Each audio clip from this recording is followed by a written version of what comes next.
a los profesores de acá de la Universidad de la Frontera, a los colegas que están aquí presentes, a los estudiantes que para nosotros como académicos siempre nuestro trabajo finalmente es para ustedes, para los estudiantes. Por tanto, es un honor tenerlos a ustedes acá en este día de hoy. El tema que voy a presentar y que he sido invitado cordialmente a participar en la Universidad de Frontera, segunda vez que vengo a participar en actividades en el Departamento de Historia, es en este contexto que explicaba el profesor Sáez, es trabajar una idea, ¿no? Básicamente respecto a qué significa o qué entendemos por tiranía, ¿no? Que es una palabra que hoy en día se usa bastante, ¿no? En la política contingente, en los estudios, ¿no? de la ciencia política, en el lenguaje, ¿no? En el lenguaje tanto en lengua española como en todo el mundo, todos entendemos qué significa un tirano, ¿no? O una tiranía. Pero ¿de dónde proviene el concepto? Y mi idea es mostrar cómo nace este elemento, cómo se va cargando de sentido negativo y peyorativo ya en la antigüedad, ¿no? No es un tema que aparece de ahora. Lo primero que quiero mostrar es que hay un libro que tengo aquí presente que se llama Diccionario de Tiranos. Fue publicado por el año 2016, ¿no? 17, es bien reciente, y publicado por un autor español, José Manuel Lechado, y hace un estudio sobre la tiranía en general y explica y define personajes, ¿no? de la historia real, ¿no? Que van evidentemente desde Jerjes, del gran rey persa, del tema que vamos a ver ahora, hasta pasando por Stalin, Pinochet y autores que son de la historia finalmente global y que son considerados tiranos por el autor, ¿no? Entonces, es un autor, como digo, un trabajo relevante que muestra un poco una idea de entender qué significa la tiranía y por qué se pueden considerar tiranos estos personajes, ¿no? Pero yendo más allá y volviendo, como digo, al tema de la antigüedad clásica, quiero detenerme en una pregunta, ¿no? El título que elegí para esta presentación, ¿no? que aparece acá, que es La tiranía, un modelo de gobierno para Grecia y Persia, no es antojadizo, ¿no? Lo he tomado de un artículo publicado en Italia el año 2003 por Paolo Desideri, un historiador italiano de Florencia, que tiene un artículo muy bonito que se llama Grecia y Roma, una cultura para dos pueblos, ¿no? He parafraseado un poco el título de él, porque efectivamente, ¿no? En este momento vemos que, como decía el profesor Sáez, aparece esta fuerte división, esta separación entre lo que era, lo que así llamaban los antiguos, Asia y Europa. No se llamaba Oriente-Occidente, era Asia y Europa, ¿no? Entonces, esa división vamos a empezar a reflotarla a partir de este concepto de tiranía. La tiranía en sí es un régimen político, ¿no? De gobierno. Es un concepto también, y ha llegado hasta nosotros como una palabra cargada de significados que evocan la violencia, el poder absoluto y la persecución. No obstante, es necesario despojarnos de nuestras aprehensiones del presente y evitar contaminar el pasado atribuyéndoles a los pueblos del pasado antiguo nuestras concepciones y creencias contemporáneas. La palabra tiranía proviene del griego tiranís, que significa, ¿no? Y se personifica con tíranos. Aparece por primera vez en algunos himnos atribuidos a Homero, y otros autores también le dan el origen o la primera nombre, la primera vez que se presenta con un fragmento de la poesía arcaica de Arquíloco de Paros. Lo vamos a mostrar en este momento. En esta palabra, en este verso, ¿no? En Jambos en todos, Arquíloco dice: no me importa la riqueza de Giges, ¿no? Rico en oro, ni me ha denominado la ambición, ni envidio las acciones de los dioses, y no codicio la soberbia tiranía. Lejos está de mis ojos. La primera vez que se ocupa el concepto aparece en un poeta, ¿no? de la época arcaica. Entonces, no es raro, ¿no? que la poesía arcaica haya acuñado el concepto. ¿Por qué? Porque precisamente en esa época, hablamos entre los siglos VIII, VII, VI antes de Cristo, se masifica este tipo de gobierno entre las poligriegas.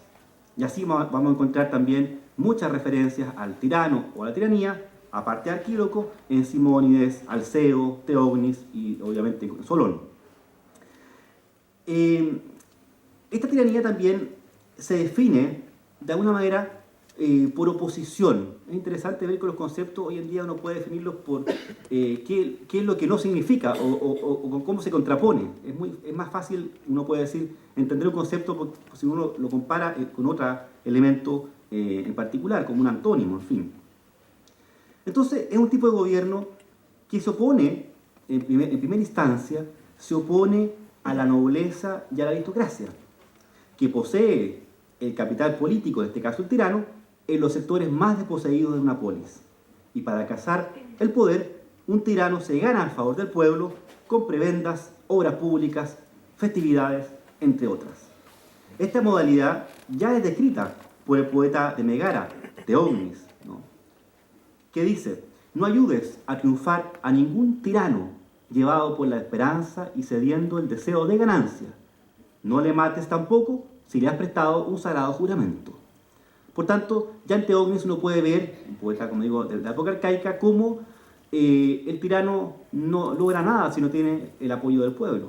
Debe llegar al poder con el afecto, con el apoyo masivo de la sociedad que finalmente lo lleva adelante.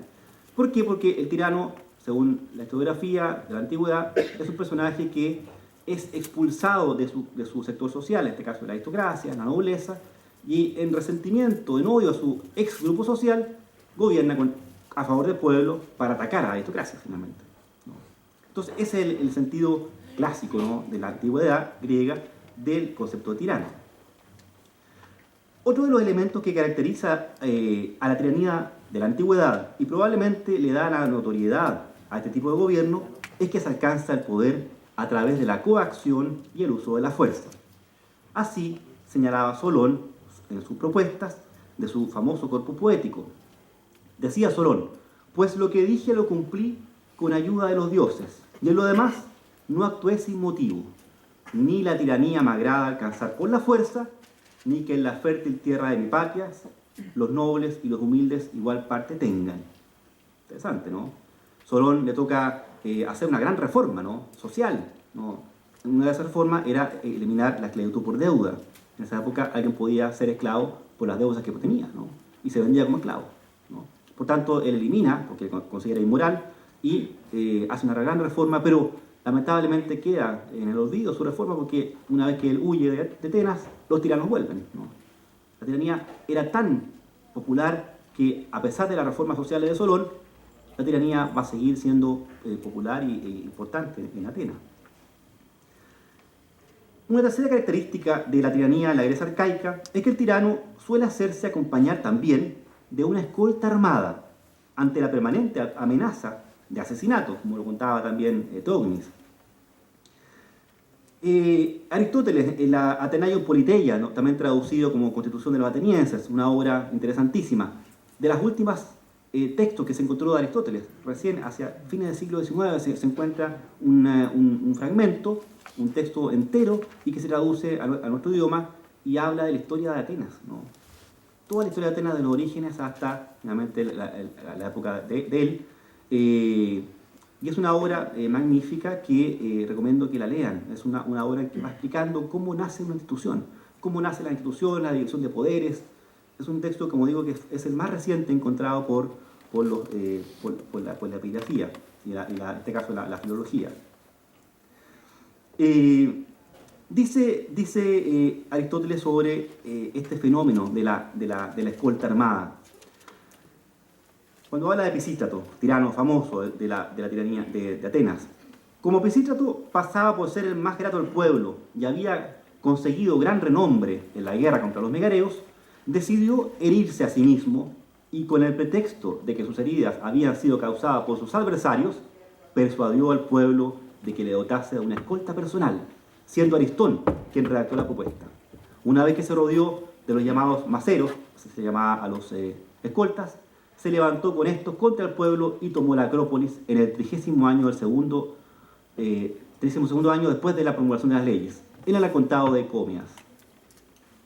Imagínense, esta cosa sigue pasando, parece, ¿no? La historia nos revela, ¿no?, las fuentes, por eso leer fuentes es vital para estudiar la historia antigua y la contemporánea. El pasado nos revela hechos que van a seguir probablemente ocurriendo.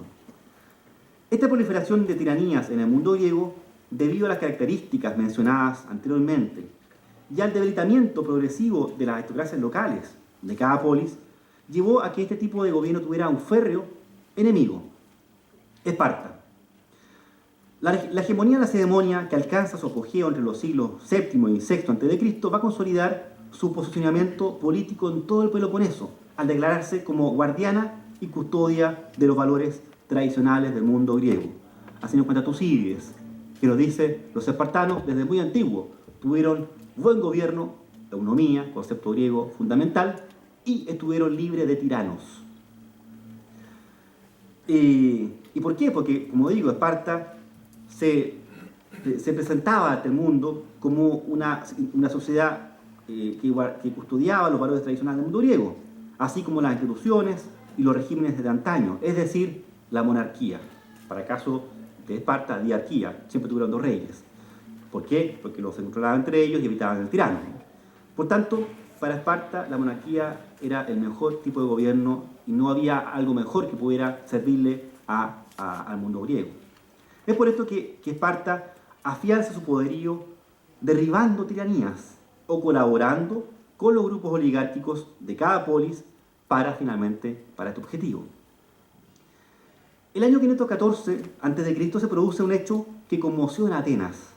Hipias e Hiparco, hijos de Pisístrato, son emboscados en una conspiración al mando de dos jóvenes, Harmodio y Aristógitón. La muerte de Hiparco y de los conspiradores impactó a la sociedad ateniense. Si bien este hecho no terminó con la tiranía, aceleró el proceso que culminaría con la isonomía de Clístenes, ¿no?, a fines del siglo VI a.C. Hay una estatua maravillosa que se encuentra en el Museo Nacional de Nápoles que muestra los tiranicidas, ¿no?, estos jóvenes, Harmodio y Aristógitón, que también, según nos cuenta Tucídides y otras fuentes, en una fuerte relación, ¿no?, homoerótica con uno de los tiranos, ¿no?, lleva también un rechazo, ¿no?, amoroso a la muerte, ¿no?, del tirano también, no solamente político, ¿no?, también había un tema afectivo que lleva a la conspiración. Y esta estatua está obviamente en mármol en el Museo de Nápoles, pero originalmente había sido hecho en bronce, ¿no? El bronce desaparece. Cuentan las leyendas que esta estatua era muy antigua, ¿no?, de la época del siglo VI. Y cuando llega Jerjes a Atenas, ¿no?, e invade la ciudad, se habría llevado la estatua. Le emocionó tanto estos personajes y se la lleva a Persia. ¿Bien? Y eso lleva a que el mundo ateniense hiciera otra estatua, mejor que la copia que está actualmente en Nápoles, y que perdura hasta hoy, ¿no? Otras leyendas cuentan que Alejandro Magno, en su regreso, ¿no?, cuando vence a los persas, habría devuelto la estatua a Atenas, pero no sabemos nada de ella, era de bronce, se perdió. Entonces, el despertar del siglo V con el fin finalmente de la tiranía, viene de la mano con dos acontecimientos fundamentales. Uno, que surge la democracia ateniense, y luego las guerras médicas. Dos fenómenos que van de la mano, ¿no? Porque el principal argumento que tiene la democracia y la participación del pueblo en las decisiones de la ciudad es precisamente la libertad. En griego, eleutería, palabra fundante que explica finalmente la democracia. ¿Libertad de qué? Bueno, del tirano, de la tiranía. Por tanto, somos libres, decidimos por nosotros mismos, y la libertad se transforma en un concepto, ¿no?, que dirime, que va adelante, que mueve a la sociedad. Aquella libertad de la decisión de la tiranía se vuelve a poner en juego en el avance del imperio aqueménida hacia las colonias griegas del Asia Menor, que se cristaliza con la revuelta de Sardes, ¿no? El imperio persa se organizaba, como sabemos, en poderosos centros administrativos, llamados satrapía, otra palabra que se usa hoy. Veanla. ¿Por qué? ¿Ya? Se caracteriza por el poder absoluto de su gobernante, ¿no?, que el rey tenía sátrapas, que eran administradores, y controlaba todo lo que pasaba. Por eso se le llamaba el gran rey o el gran ojo, porque todo lo veía, como una red de espías en todo el imperio. Y este personaje que se mostraba como semidios tenía, como digo, el control total de la información y la soberanía. Lamentablemente de Persia no disponemos de fuentes históricas directas que den cuenta de este articulado sistema de gobierno. No, hay fuentes escritas, ¿no?, pero finalmente son textos, algunos textos poéticos y otros elementos más bien administrativos, ¿no?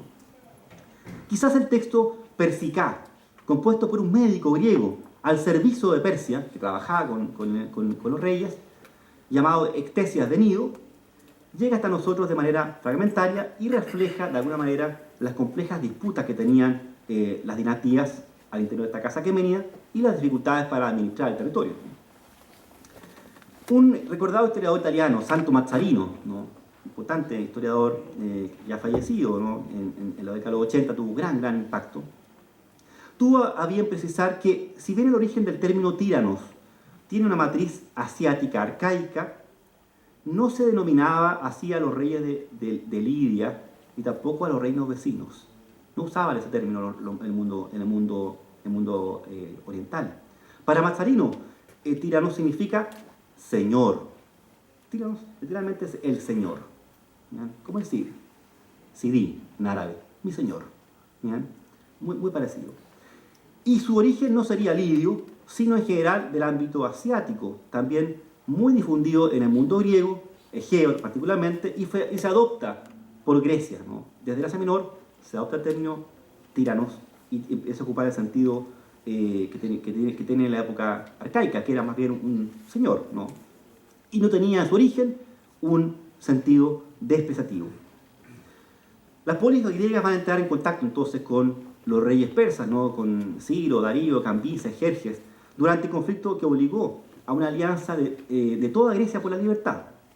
Es precisamente esta antinomia, la libertad-esclavitud, la que refuerza una potente idea de común helénica de combate contra la tiranía. De aquí vamos a ver que, a pesar de que no había tiranos en Persia, se va a ocupar el concepto de tiranía, ¿no?, o de despotismo para referirse a los reyes del mundo persa.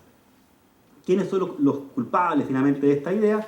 Los primeros historiadores que tenemos en época clásica, como Heródoto. Va a decir en un largo fragmento que explica cómo funcionaba